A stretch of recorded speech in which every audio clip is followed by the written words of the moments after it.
하나님 말씀 보시겠습니다. 누가복음 6장 6절로 11절까지입니다. 누가복음 6장 6절로 11절까지. 우리 찾으셨으면 우리 함께 한 목소리로 우리 봉독하시겠습니다. 또 다른 안식일에 예수께서 회당에 들어가사 가르치실세 거기 오른손 마른 사람이 있는지라. 서기관과 바리새인들이 예수를 송사할 빈거를 찾으려 하여 안식일에 병 고치시는가 엿보니 예수께서 저희 생각을 아시고 손 마른 사람에게 이르시되 일어나 한가운데 서라 하시니 저가 일어나 서거늘 예수께서 저희에게 이르시되 내가 너희에게 묻노니 안식일에 선을 행하는 것과 악을 행하는 것 생명을 구하는 것과 멸하는 것 어느 것이 옳으냐 하시며 우리를 둘러보시고 그 사랑에게 이르시되 내 손을 내밀라 하시니 저가 그리하며 그 손이 회복된지라. 저희는 분기가 가득하여 예수를 어떻게 처치할 것을 서로 의논하니라. 아멘. 네, 네팔 현지 선교를 하고 계십니다. 김경수 선교사님,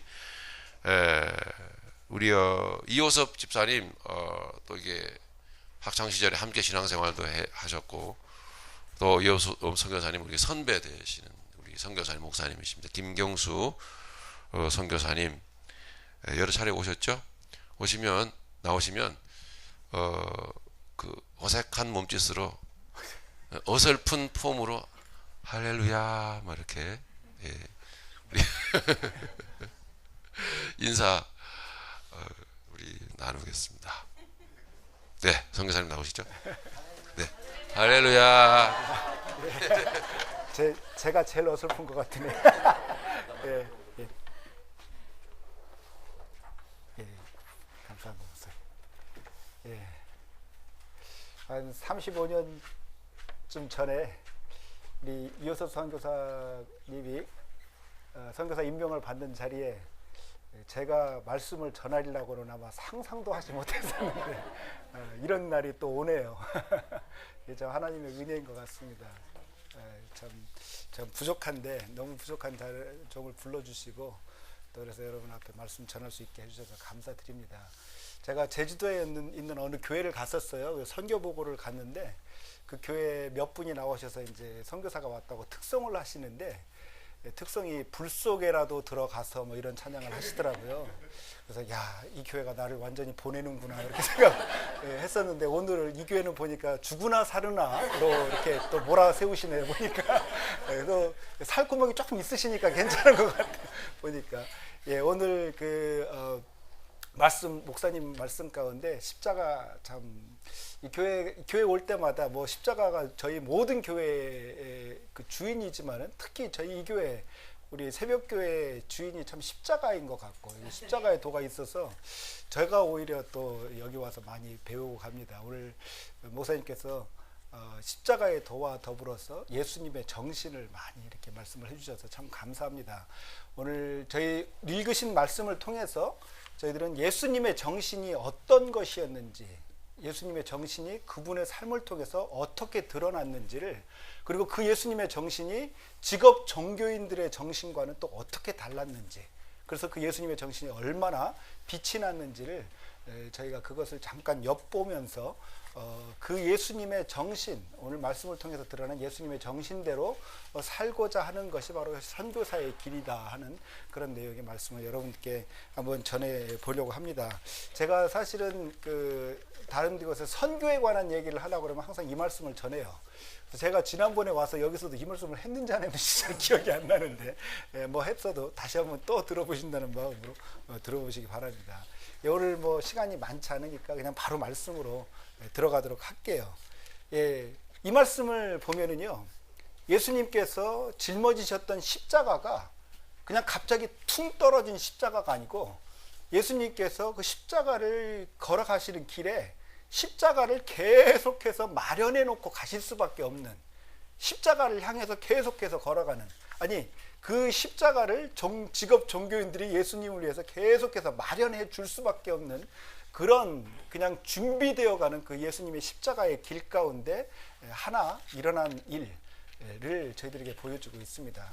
여러분 그 말씀을 읽을 때 저희들이 아주 조그만 것에 조금 저희들이 신경을 써서 읽어볼 필요가 있습니다. 오늘 말씀이 뭐라고 말씀하시는 거 아니? 누가복음 6장 6절에 보면은 또 다른 안식일에 예수께서 회당에 들어가서 가르치실 때 거기 오른손 마른 사람이 있었다라고. 뭐 그냥 때와 장소와 사람에 대해서 얘기하는 거기 때문에 저희들이 쉽게 그냥 팍팍 지나갈 수 있는 것 같지만은 이 한 구절에 이 한 구절에 저희들이 오늘 읽은 말씀을 이해할 수 있는 모든 열쇠가 다 여기 걸려 있어요. 굉장히 많은 말씀들이 이 안에 지금 걸려 있습니다. 첫째 언제라고 그랬죠? 안식일에. 안식일에. 여러분 안식일 하면은 유대인들이 무엇을 지금 기대하고 있고 어떤 의미를 가지고 있는지 다 조금 상상이 가시죠? 거기서 어디에라고 그러셨죠? 회당이라고요. 거기가 장터도 아니고요. 그냥 길거리도 아니고 회당이라고 얘기를 합니다. 여러분 유대인들에게 포로기 이후에 회당이 굉장히 중요한 장소가 됐는데 회당에서 뭘 가르치셨다고요? 그냥 가르치실세라고만 말씀을 하고 있어요. 그렇지만 여기 가르치셨을 때 예수님께서 그 또띠아 만드는 법 이런 거 가르치시지 않았고요. 회당에서 뭘 가르치셨겠습니까? 말씀. 근데 그때 예수님이 가르치셨을 때는 신약이 아직 없을 때였을 테니 무엇을 두고 가르치셨겠습니까?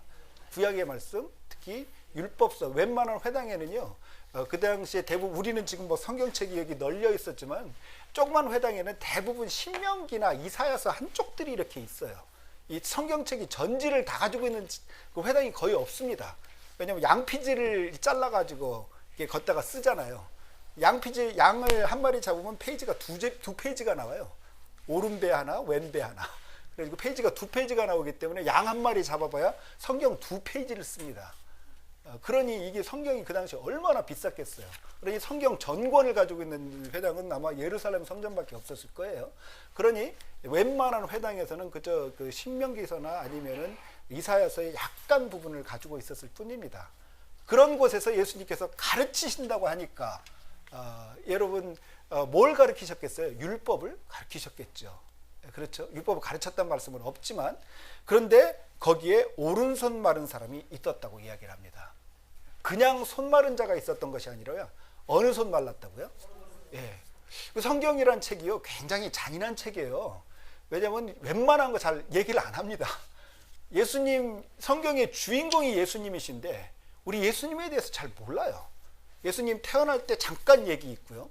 그다음에 갑자기 펑 뛰어서 12살로 뜁니다. 그것도 12살에 그냥 그 잠깐 예루살렘 성전 다녀가신 거. 그리고 12살에서 갑자기 30살로 펑 뛰어요. 그러니까 그 중간에 무슨 일이 있었는지 우리 잘 모릅니다. 주인공에 대해서도 이렇게 박해요. 그 얘기하는 거가. 그러니 거꾸로 성경에 뭐가 써 있다고 한다면 그건 분명히 왜 써져야만 하는 이유가 있다는 거죠. 그냥 이른 손이 아니고 그냥 마른 손이 아니고 오른손이 마른 자가 있었다라는 사실 이유가 있으니까 그 오른손이 마른 거를 썼다라는 거죠. 자, 이렇게 되고 나니까 직업 종교인들이 이제 드디어 자기네 때가 왔다고 생각을 합니다. 지금까지 쭉 지켜본 바 예수님이 오른손 손 마른 자를 그냥 두지 않을 거라는 건 분명하거든요. 뭔가 할 거라는 건. 근데 이 자리는 그 뭔가 할 예수님에게 딴지를 걸 수 있는 최적의 장소가 마련이 되어 있습니다. 지금. 왜냐하면 그날이 언제이기 때문에요? 그리고 그곳이 어디기 때문에요? 그리고 예수님께서 뭘 하고 계셨기 때문에요? 율법을 가르치고 있었기 때문에 당신이 지금 안식일에 가르친 율법의 근거에서 나는 당신을 고소하겠다고. 지금 아주 최적의 장소를 마련을 했어요. 그래서 7절에 보니까 서기관과 바리새인들이 예수를 송사할 빈거를 찾으려 했다고 그랬지만 이미 찾았죠. 오른손 손말 그 안식일에 병 고치시는가를 엿보고 있었다고. 다 기회를 노리고 있었을 그때에 이 안식일에 대한 예수님의 정신과 직업 종교인들의 정신이 완전히 갈라지는 것을 저희들이 알아볼 수가 있습니다. 그 안식일에 바리새인과 서기관들도 예수님이 무엇을 하려고 하는지를 알고 있었지만 예수님도 저놈들이 뭘 할 건지를 알고 계셨죠. 그래서 8절에 뭐라고 얘기합니까? 예수께서 뭘 아시고요? 저희 생각을 아시고 손 마른 사람에게 일어나 어떻게 하라고요? 한 가운데 서라고요. 아마 한 가운데 서라고 한 말은 지금으로 말씀드리면은 아마 제자리 정도 될 거예요. 누구나 모든 사람에게 눈에 띄는 자리, 한가운데가 그런 자리지 않습니까? 그런데 그 사람이 누굽니까 지금? 손 마른 자가 아니라 어떤 손이 말랐다고요? 오른손이 마른 자. 여러분, 옛날 유대인들은요 항상 하나님을 생각하고 살았기 때문에 어떤 사람에게 무슨 일이 터지면 그건 항상 하나님과의 상관관계 속에서 그거를 이해를 합니다. 근데 그 사람이 손이 말랐는데 어떤 손이 말랐는 거 아니? 오른손이 말라버린 사람입니다. 유대인들에게는 굉장히 치욕적인 사건이에요. 여러분, 우리 성경의 인물 가운데 오른손이라는 이름을 가진 사람이 있어요. 아니, 그 이름 자체에 오른손이 들어가요. 그 사람이 혹시 누군지 아시겠어요? 오른손이라는 이름이 들어갑니다. 그 사람이 바로 여러분 잘 아시는 벤자민, 우리 영어로는 벤자민 그러는데 벤야민이라는 사람인데, 야민이라는 건 오른손을 뜻해요. 그리고 벤이라는 건 아들을 말합니다. 그래서 벤야민 하면은 오른손의 아들 뭐 이런 뜻입니다. 근데 성경에 보면은 야곱이 벤자민을 낳고 나서 왜 그렇게 이름을 졌는 거 아니? 막내 아들이잖아요. 나이가 많을 때 낳죠. 그러고 나니까 베냐민을 낳고 나서 내가 나이가 이렇게 많았지만은 아직도 아들을 낳을 만큼 내 안에 힘이 있고 능력이 있다라는 그런 의미로 베냐민이라는 이름을 져줬어요. 그래서 이 야민, 오른손이라는 건 단지 오른손을 뛰어넘어서 능력, 힘을 뜻할 뿐만이 아니라 그것은 하나님으로부터 오는 그런 능력을 의미했습니다. 그렇기 때문에 축복을 또 의미하기가 오고요. 하나님으로부터 온 능력이 축복이겠죠. 그래서 야민은 단순히 오른손으로 그치는 것이 아니라 능력, 힘이요 하나님으로부터 능력이기 때문에 축복을 의미한데, 바로 오늘의 주인공이 어느 손이 말랐다고요? 그 오른손이 말라버렸어요. 그러니 이스라엘 백성들에게 이 사람은 뭘 의미하겠습니까?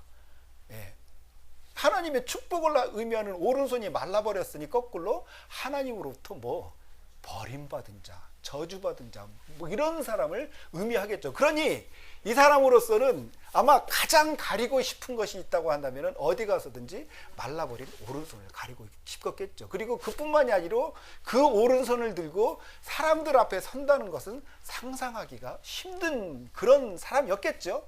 그러나 예수님께서 참 잔혹하시게도 그 오른손 마른 사람을 어디로 나오라고요? 너 잠깐 화장실에 가서 우리 잠깐 만나자. 저 같으면 좀 그럴 것 같아요. 좀 그 사람을 배려하는 차원에서. 근데 예수님께서 어디로? 한가운데 서라고 말씀을 하고 계십니다. 이건 둘 중에 하나일 거예요. 마지막으로 고쳐주기 전에 제대로 한번 창피를 준 거든지, 아니면은 그 사람들, 이스라엘 백성들이 가지고 있었던 뒤틀린 종교성을, 그것을 통해서 한번 예수님께서는 가르침을 주시는 것이든지. 오른손 말라버렸습니다. 그러나 그것이 하나님으로부터 오는 저주하고는 전혀 상관이 없다라는 것을 사람들에게 보여주려는 예수님의 가르침의 방식이겠죠. 근데 그 오른손 손 마른 자를 딱 세워놓고 좀 이 사람이 얼마나 그 자리가 불편하겠어요. 근데 예수님께서 그때서부터 이제 설교를 시작하십니다. 참 느긋하신 분이신 것 같아요. 그때부터 말씀을 시작하는데 9절에 뭐라고 말씀하십니까? 예수께서 저희에게 이르시되 내가 너희에게 묻노니 안식일에 선을 행하는 것과 악을 행하는 것, 그리고 생명을 구하는 것과 멸하는 것 중에 어느 것이 옳으냐라고 묻습니다. 아마 제가 바리새인이었고 제가 서기관이었으면 질문이 좀 잘못된 것 같아요. 그렇죠? 왜냐하면 안식일에 그 바리새인들과 그 서기관들에게 있어서 안식일은 이 일을 하냐 안 하냐의 차이지, 이 좋은 일을 하냐 나쁜 일을 하느냐 그 문제가 아니었거든요. 그런데 예수님께서 뭐라고 지금 묻습니까? 예수님에게 있어서 선택은 두 가지 중에 하나였습니다. 뭐라고요? 선을 행하는 것과 악을 행하는 것. 여기서 벌써 우리는 예수님의 정신과 이 바리새인 종교인들의 정신이 완전히 서로 섞일 수 없을 만큼 완전히 다른 정신으로 시작하고 있다는 것을 저희들이 알아볼 수 있습니다. 예수님에게 있어서 안식일은 쉬는 날이, 일을 또 아무것도 그냥 종교성 때문에 아무것도 안 하는 날이 아니고 바로 선을 행하는 것과 악을 행하는 것 중에 선택을 하는 그런 날이었다라는 것이죠. 그런데 여러분, 뭐가 선한 겁니까 도대체? 선한다는 게 뭘까요? 뭐 좋은 게 뭘까요? 선하다, 뭐 착한 거, 선한 거, 좋은 거. 그 선한 것만큼 참 애매한 말이 없거든요. 우리나라 사람에게 있어서 안중근 의사는 아마 애국자일 거예요. 그렇죠?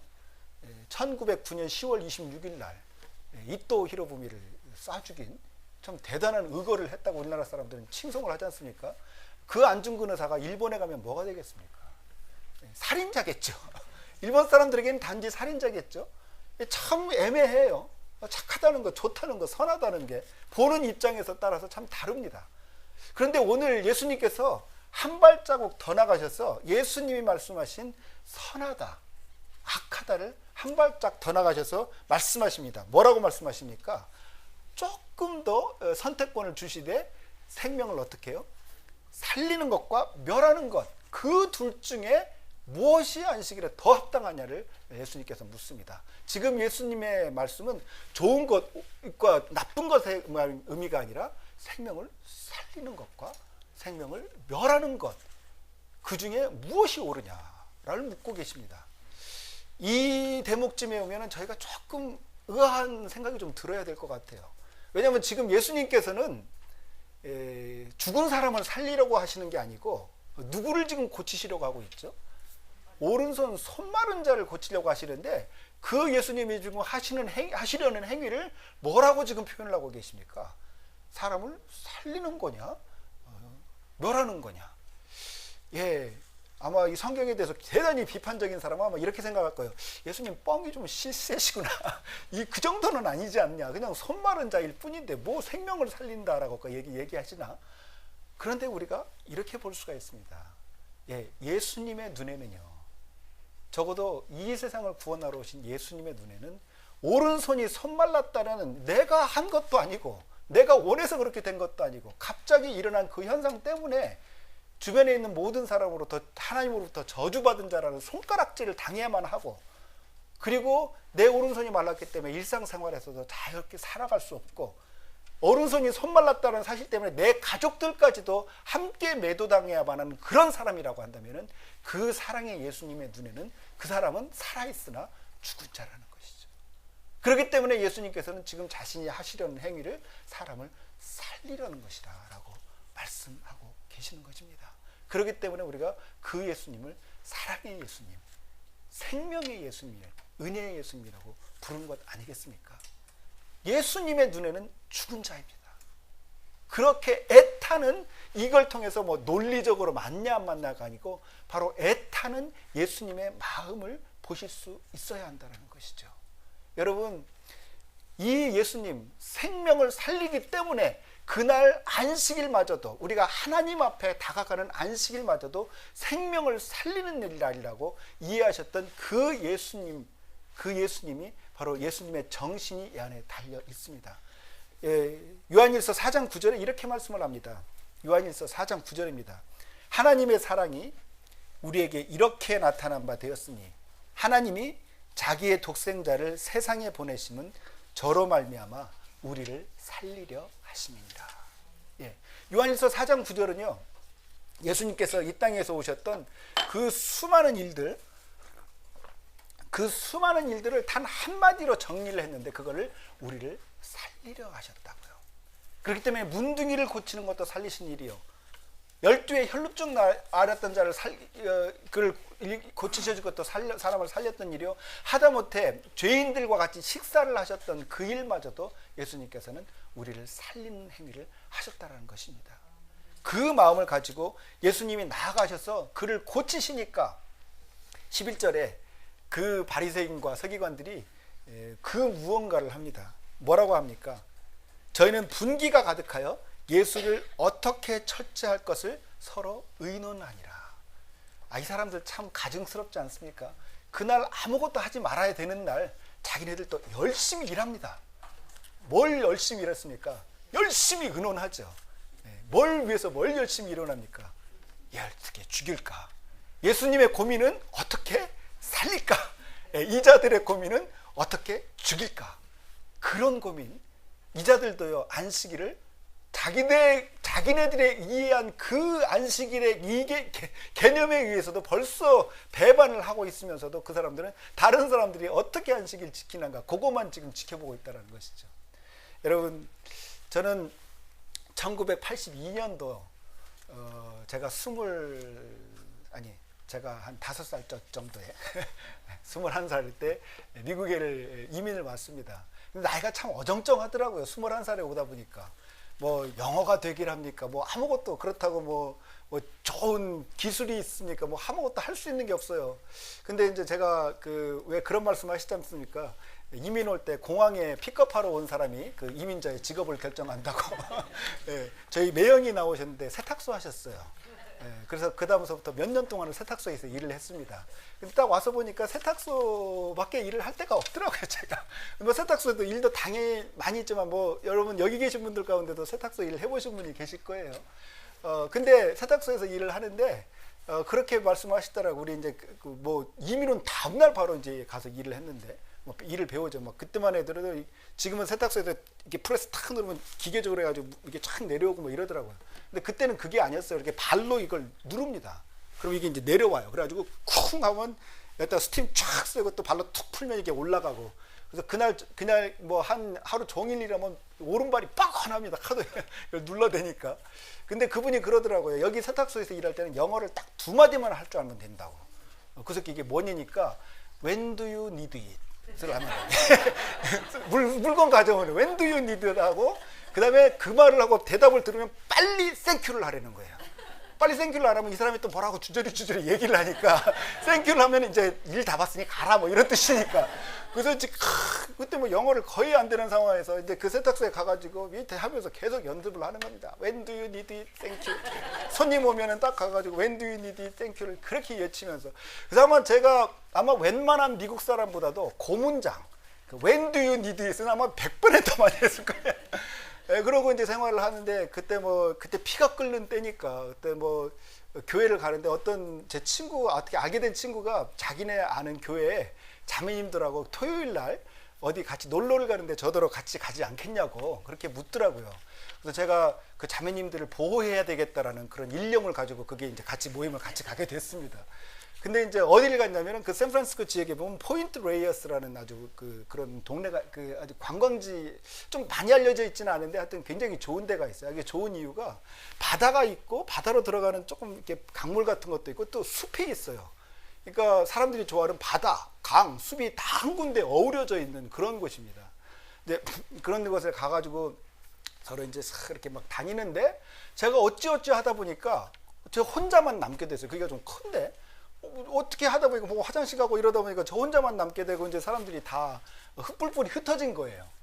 뿔뿔이 흩어졌는데 이제 그 사람들 찾아서 막 찾다 보니까 이제 막 바깥쪽으로 나가보고 안쪽으로 나가보는데 찾아지질 않아요. 그래서 이제 숲속으로 이렇게 숲속으로 쓱 들어갔습니다. 근데 밖에가 밝으니까 숲 안이 더 어둡더라고요. 그래가지고 이제 막 정신없이 사람들 찾아가지고 이제 막 헤매고 이제 가는데 한참 가는데 이 숲이 이제 우거져 있는데 뭔가 느낌이 이상해요. 뭔가 이상해. 근데 보니까 이게 땅이 움직이는 것 같아요. 그래서 이게 뭘까? 그리고 서가지고 딱 보니까 여기서 우리 저 친구 있는데 그 정도 거리에 이 뱀이 한 마리 딱 나를 보고 쳐다보고 있는 거예요. 근데 그 뱀의 색깔이 땅 색깔하고 좀 비슷했어요. 이렇게 짙은 고동색 색깔. 근데 이 뱀이 한 마리 딱 쳐다보고 있는데 제가 여기서 딱 보고 너무 놀랬죠. 근데 이 뱀이 그냥 보통 뱀이 아니에요. 이 뱀이 저를 딱 쳐다보니 갑자기 고개를 쏙 드는 겁니다. 근데 이 고개를 드는 뱀은 여러분 무슨 뱀인지 아세요? 이 독사거든요. 그걸 딱 보니까 진짜로 온몸이 전율이 오더라고요. 그래서 살짝 돌아선 다음에 이제 달리기 시작했는데 여러분 지금까지 알려진 바로는 그 세계 100m 기록을 뭐 무슨 우사인 볼튼가 하는 사람이 뭐 9점 몇 초에 가지고 있다고 하는데 사실 비공식 세계 신기록이 있습니다. 한 30여 년 전에 작성이 된 건데요. 100m를 거의 3초 내에 주파한 사람 그런 사람이 있습니다. 이게 얼마나 빨리 뛰었는지 여러분 뭐 차 타고 갈 때 밖에 얼굴 내밀면 이렇게 막 이게 볼살이 밀리죠. 볼살이 밀립니다. 뛰면서 제가 그걸 느꼈어요. 이 볼살이 밀리는구나 이게. 그리고 바람이 슉슉슉 지나가더라고요. 얼마나 빨리 뛰었는지 한참을 뛰었어요. 이제 이 정도면 안전하겠구나. 뭐 더 지쳐서 더 뛰지도 못하겠고. 그 정도까지 됐는데, 근데 이제 뭐 이렇게 숲에 싹 지워가는데 이제 조금 걸어가려고 하는데, 저쪽에서 백인 부부, 아주 젊은 부부가 더 어린 애들, 한 3살, 한 5살 정도 아장아장 걷는 애들 2명을 딱 손을 잡고 백인 부부가 이쪽으로 걸어오고 있는 거예요. 저는 이제 이쪽으로 이렇게 막 뛰어갔고. 근데 이쪽으로 걸어가는데 이제 그쪽으로 걸어가는 거예요. 근데 그걸 딱 보니까, 그걸로 가면 안 되잖아요. 위험하잖아요. 그래가지고 이제 그걸 딱 보고 제가 헛숨을 헐떡헐떡 거리면서 이제 계속 막 걸어가는데 그 친구들이 와요. 근데 딱 보니까 안 되겠는데, 이게 무슨 말을 해야 되겠는데, 무슨 말을 해야 되는 거 아니? 저쪽으로 가지 마라. 위험하다. 왜냐면 저기에 독사가 있다. 그러니 특히 애들까지 데리고 가는 건 너무 위험하다. 그러니까 가던 길을 가지 말고 돌아서 가라. 이 말을 이제 해야 되는 거예요. 근데 이 아버지 일단 막 가가지고 이 사람들 걸어오는데 제가 헐떡거리면서 저 사람한테, 그 아버지한테 가가지고 아버지 손을 딱 잡았죠. 그러니까 이 사람들이 얼마나 놀랬겠어요. 사람도 별로 없는 숲에서 어떤 동양 사람이 헐떡헐떡거리면서 내 손을 딱 잡는데 얼마나 놀랬게, 자기 손을 딱 잡으니까 뭐 강도 같지는 않아 보이는데 딱 잡으면서 제가 이제 그 사람을 위해서 그 말을 하려고 딱 하는데 제 입에서 튀어나오는 말이 있었습니다. When do you? 아니 이게 하도 말을 하다 보니까 이게 입에 벼가지고 한국말을 한다면 참 다른데 영어를 하면 이게 튀어나오는 거야. 이 손을 딱 잡고 When do you? 이거 아닌데 이건 아닌데 When do you? 근데 이게 When do you를 벗어나기가 힘들더라고요. 이게 사람이 이 습관이라는 게 자기 습관을 벗어나기가 참 힘든 거예요. 그래서 이게 이건 아니겠구나. 이거는 도저히 안 되는구나. 그래서 제가 이제 그걸 버리고 이걸로는 안 되겠다. 다른 걸로 뭘 봐야 되겠다 싶어가지고 그때 여러분 말이 안 되면 또 다른 말이 있죠. 예, 바디랭귀지가 있죠. 근데 여러분 어떻게 하시겠어요? 지금 절로 가지 마라. 뱀이 있다. 그러니 애들 데리고 가지 마라. 이거를 바디랭귀지로 해야 됩니다. 그래서 저 이제 딱 하면서 동고동고 동고동고. 이 사람이 동고도 못 알아들어. 이게 뭐 동고를 어떻게 빨릴지 동고동고도 못 알아들어. 그래서 제가 순간 그렇게 생각했죠. 얘가 영어를 못하나? 그건 아니었더라고. 나중에 보니까 영어를 잘해요. 근데 동고동고까지 했는데 이 사람이 이제 뭐 알아들었어요. 나중에. 근데 와 그러잖아요. 근데 이 곤란하게. 근데 갑자기 긴장을 하니까 이 뱀이란 말이 생각이 안 나요. 근데 뱀이란 말이 생각이 안 나는 건 둘째치고 뱀이 영어던가? 뱀 비슷하잖아요. 이게 뱀이 영어던가? 일단 찔러보는 거죠. 그래서 동고동고 뱀 이렇게. 근데 이 사람이 못 알아듣죠 당연히. 이게 뱀이 영어는 아니었구나. 근데 이게 아무리 해도 이게 안 되겠더라. 그래서 이게 이제 저쪽을 가리키면서 뭐라고 얘기를 하냐면은 어떻게 합니까? 했죠. 이 땅을 가리면서 동고동고 그랬죠. 근데 이 사람이 그걸로는 조금 만족이 안 되는 것 같아. 아직 그 사태의 위험성을 제대로 파악을 못한 것 같아요. 근데 이제 이게 보통 식이 아니고 어떤 식이었냐면 이거 있잖아요. 이거. 근데 이 뱀도 기억이 안 나는데 독사는 어떻게 알겠습니까? 제가 뭐 독사는 사전 봐서야 겨우 알 수 있는 건데. 그래가지고 씩 하는데 이 사람이 뭐 좀 떨떠름해요. 그래가지고 이제 이걸 그래가지고 어떻게 했으면 할 수 없이 손을 들었죠. 이렇게 가지고 동고동고 동고동고 씩씩씩. 그랬더니 그때서야 이 사람이 보고 이게 일로 가서는 안 되는구나 깨달은 것 같아요. 그랬더니 아이들을 데리고 나보다 더 빨리 이렇게 가더라고요. 예, 제가 평생을 살아오면서요. 제가 평생 53년을 살아오면서 아마 예수님의 모습에 가장 가까이 갔던 때가 아마 그때였지 않았나. 이 사람 하나 살려보자고 별짓 다 했습니다. 제가 별짓을 다 했어요. 별짓을 다 했습니다. 사람 하나 살려보자고. 여러분 저 혹시 그거 돼 있으면 한번 또 빼주세요. 왜 여러분 예수님은요 사람 살리시느라고 예수님 죄송합니다. 별짓 다 하시는 분이십니다. 이 안식이래요. 왜 보통 배짱 아니고는 그러고 못합니다. 아니 유대인들의 그 마인드로는 절대로 안식일에 그런 일을 할 수가 없어요. 예, 보통 정상이라면 문둥이에게 손을 댈 수가 없습니다. 예, 정상이라면 12의 혈루증 앓은 자가 와서 하면은 그냥 살짝 보내지 누가 지금 내 뒤를 잡았냐고 내 옷자락을 잡았냐고 그렇게 캐묻지 않습니다. 별의별 짓, 아니 얼마나 별의별 짓을 다 하셨는 거 아니? 죄인들하고 들어가서 그 집에 가가지고 다 사람들 아는데 같이 식사를 하십니다. 예, 그 예수님이 그렇게까지 하실 수밖에 없는 거는 그 예수님의 맞상대 사탄도요, 우리를 파멸시키기 위해서 별짓을 다 하고 있기 때문에 그렇습니다. 제가 선교지에 다니면서 한 가지 깨달은 게 있다면은 사탄이란 놈이 엄청나게 부지런한 놈이라는 거예요. 별짓 다 합니다. 제가 간 곳에서 잠깐 본 것만 보여드릴게요. 예, 예, 잠깐 긴장이 됐는데, 힌두교라는 종교가 3000여 년 전에 사람을 저렇게 위아래로 갈라가지고요, 계급이 있다고. 이 세상에 사람이 태어났었을 때는 어떤 사람은 존귀한 사람이 있고, 어떤 사람은 아주 비천한 사람이 있고, 어떤 사람은 만져서도 안 되는 비천한 사람이 있다고. 그래가지고 만져서도 안 되는 비천한 사람들, 그 불가촉 천민들까지 그런 제도를 만들어놔서 사람을 죽여갑니다. 한번 넘겨봐 주시죠.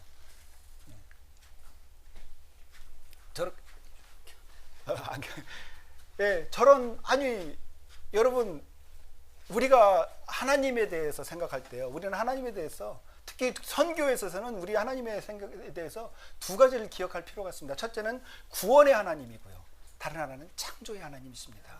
구원의 하나님은 선포되는 하나님이시고요, 창조의 하나님은 바로 그 이 땅에 너무나 아름답게 하나님 보시기에 좋았더라라고 말씀하신 그 창조물들을 인간의 제도에 의해서, 인간의 욕심에 의해서 사람들을 철저하게 파멸시키는 그런 자들에게 찾아가는 그 사람이 믿는 하나님이 바로 창조의 하나님이십니다. 하나님이 이 땅을 어떻게 하셨다고요? 좋았더라라고 그렇게 만드셨는데, 인간의 욕심들이 사람을 파멸시킵니다. 인간의 힘들이 저렇게 멀쩡하게 생긴 아이들을 불가촉 천민이라고, 만져서는 안 된다고, 그래서 이 아이들에게 공부도 시키지 않고요, 그래서 이 아이들이 자라가지고 하는 일들이라는 게, 넘겨봐 주세요. 이런 일밖에 할 수 없게 만들어 놓습니다. 시궁창에 가서, 저 사람이 시궁창의 일을 하기 때문에 불가촉 천민인 게 아니고, 불가촉 천민이기 때문에 저 사람은 저런 일을 할 수밖에 없는, 그런 사회의 저변으로 물러가게 된다는 것입니다. 예, 한 번 더 넘겨봐 주세요. 예, 저런 사람들이고요. 아마 한 번 더 넘겨봐 주세요.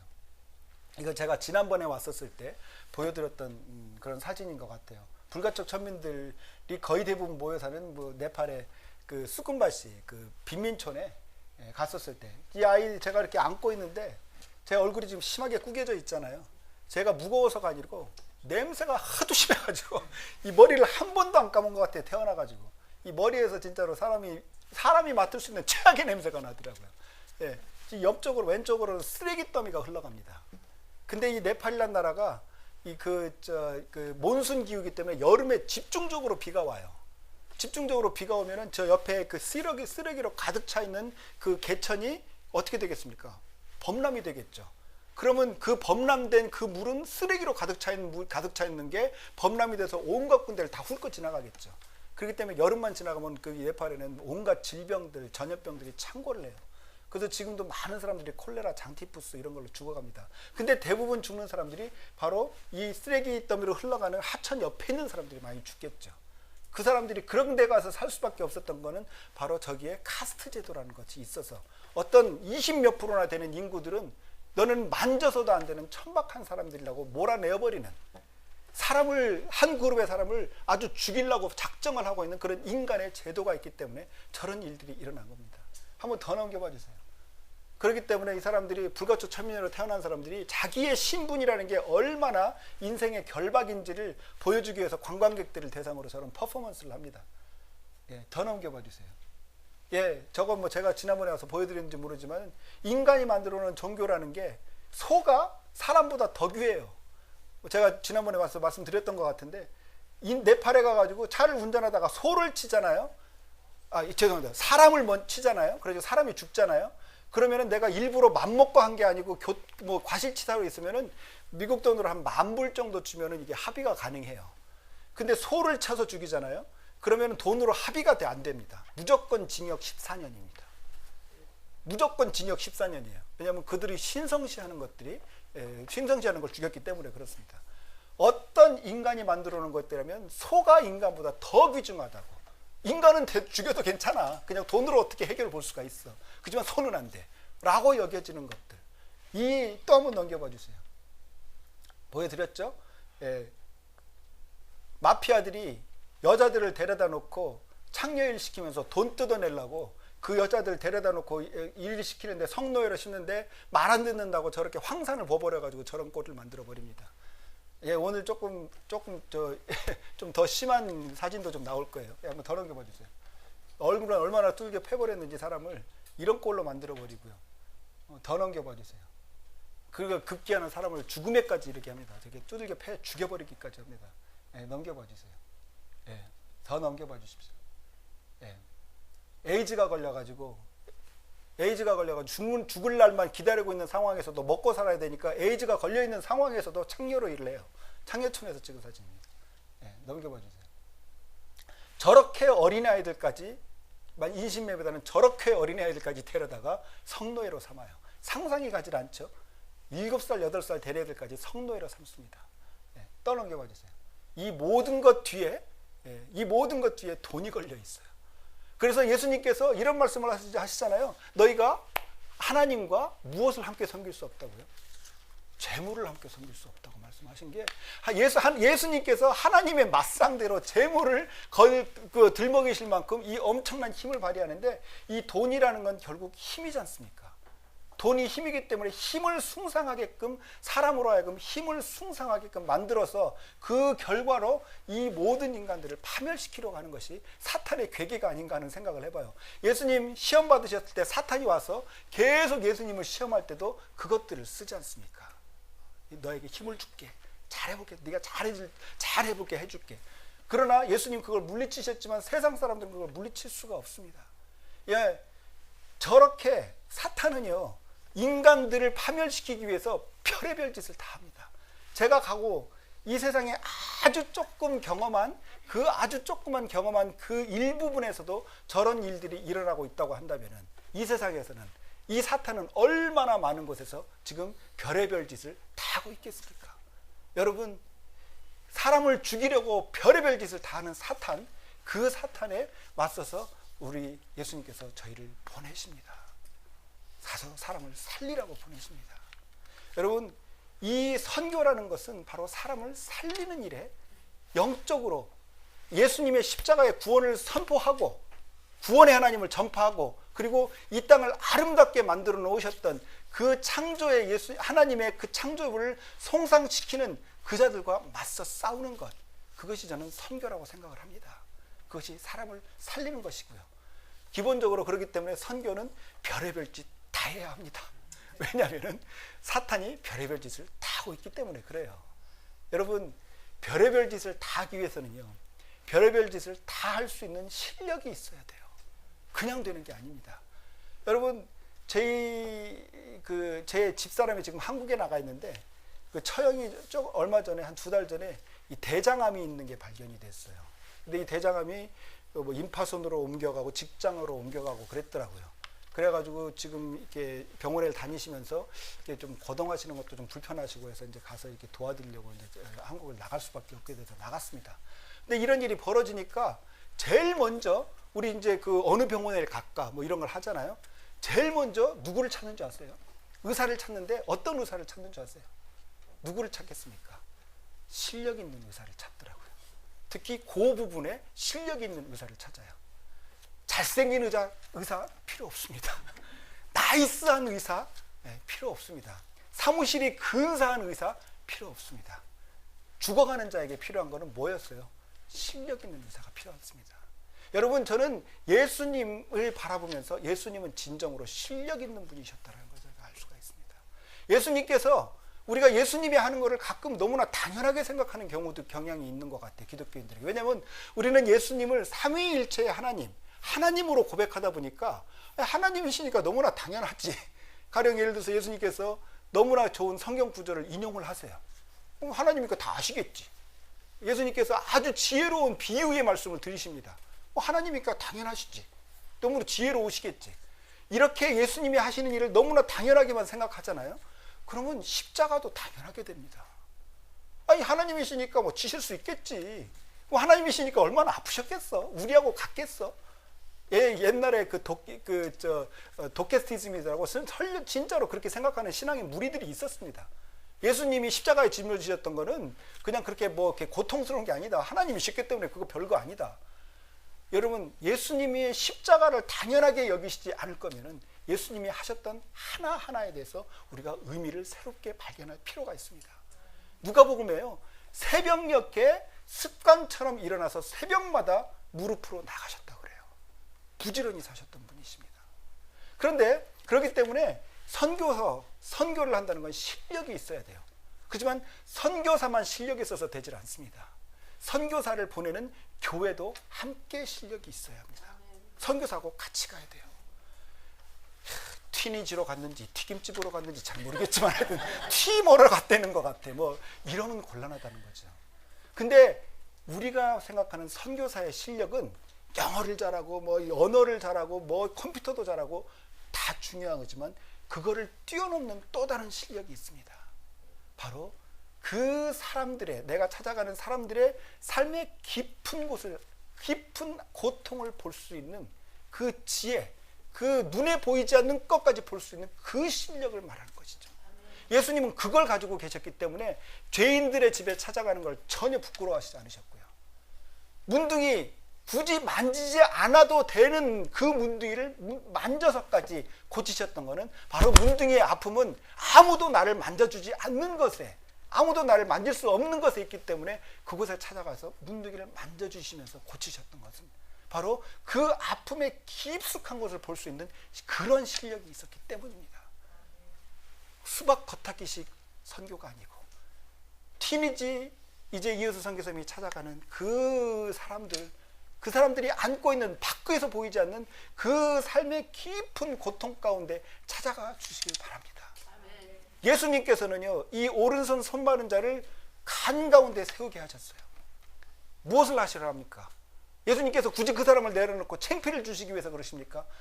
그것이 아니고 예수님께서는 그 사람에게 당당하게 네가 이렇게 오른손이 손마른 것은 하나님의 저주와는 전혀 상관없는, 아니 네가 설령 오른손 손마른 자이더라도 하나님께서는 지금 너를 눈동자와 같이 사랑하고 계신다고 하는 것을 그 자리에서 증명해 주시기 위해서 하셨던 것이 아니겠습니까? 그리고 그 자를 위해서 예수님께서 직접 십자가에 못 박히시기까지 그 자를 사랑해 주신 것을 십자가에서 또한 증명해 주시지 않으셨겠습니까? 바로 오른손 손마른 자가 가지고 있었던 가장 깊숙한 그 아픔을 알고 계셨기 때문에 그 자를 가운데 나와서 정정당당하게 모든 무리 앞에 세우셨던 것 아니겠습니까? 바로 이게 예수님의 실력이었습니다. 이런 실력을 이호섭 선교사님도 갖춰야 하고 이 새벽 기도도 같이 갖춰야 합니다. 왜냐하면 이제 이호섭 선교사님이 앞으로 가서 하실 그 일과 여러분들이 기도와 물질로 후원해야 되는 그것이 함께 리듬을 맞춰가야 되기 때문입니다. 이호섭 선교사님이 왜 그런 일을 하는지, 왜 그런 일을 계획하고 있는지 여러분들이 모르시면 같이 갈 수가 없습니다. 여러분, 그래서 여러분들의 마음이 함께 가기 위해서는 여러분들도 이제 적어도 새벽교회 여러분들은 옆에 쿡 찔러서 튀만 하면은 튀니지에 대해서 입이 그냥 줄줄줄 설명이 나올 수 있을 정도로 튀니지 박사님들이 되셔야 하는 것입니다. 그래야 진정 어린 기도가 나올 수가 있어요. 그 깊은 곳을 알아야. 예수님께서 왜 새벽마다 그렇게 그곳에 나가서 기도를 하셨을까요?